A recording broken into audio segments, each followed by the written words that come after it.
what we hope to accomplish is to get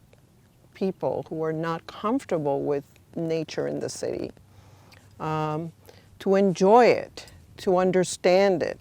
to spend time and realize that things are very varied throughout the LA area. And for those of us who walk and jog and really take advantage of, you know, areas like this, we realize how important they are, how many more people are using them, and, you know, as beautiful as they are, that they need attention.